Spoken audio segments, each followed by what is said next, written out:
We're here with Freestyle and Greco Director Zac Dominguez. Coach Dominguez, just talk a little bit about the tournament and what you saw today. The tournament was great. It's our first time at Wesleyan. They ran a great tournament. Had a blast, lots of matches. We got some real talent showing up. Used to be years past we had one or two tough kids. Now we're building brackets, 16-man brackets, 8-man brackets with multiple state champions in there. Great wrestling, high-level coaching. We have 3-man mechanics. Wesleyan did a great job of running the event. We're in and out, and a good day. Wrestled 2 tournaments. Talk a little bit about some of the benefits from freestyle and Greco training that you see transfer over to the folk style season. Well, primary is the boys are on the mat, or girls. They're on the mat, they're competing, they're wrestling. Wrestling is a timing sport. So if we get off the mat for a long time, our timing goes away. That's a big issue long term when you get into college and so on. And right now coaches are looking at a lot of these freestyle Greco wrestlers because they're putting in the extra time and they're coming in, they're showing up, they're doing the extra work, and that's what we're after. We want to see kids go the distance. The other major benefit is speed in Greco. You learn a lot of speed transitions. Less scrambling, more solid takedowns, more speed of transition, good position, perfection of position is what I always tell the boys. That's what we're after. So the wrestling season's long in its entirety, from freestyle and folk style to freestyle and Greco. What kind of things make freestyle and Greco more fun?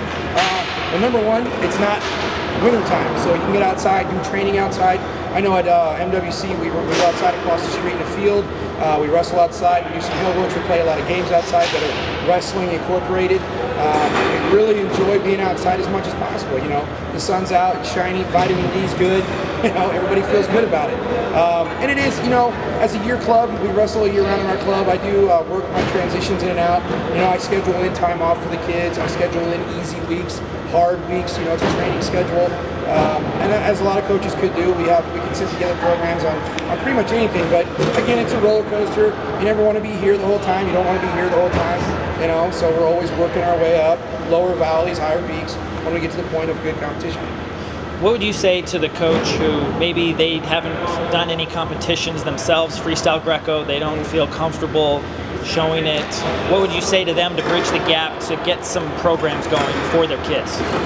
Yeah, number one, I would say start a practice room, and then at that point you have a wealth of knowledge from any USAW that you can say, hey, can I get a guy to come out, show me something on a one-day deal, bring us in, we would love to come out and help.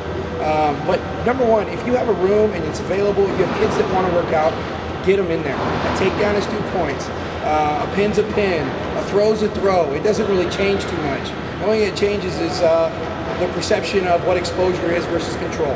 But outside of that, you got boys that are wrestling, get them going. It's fun. Again, the wealth of knowledge from our directing board will get us out. Rob, myself, anybody that we can get out to you, we'll get out to you.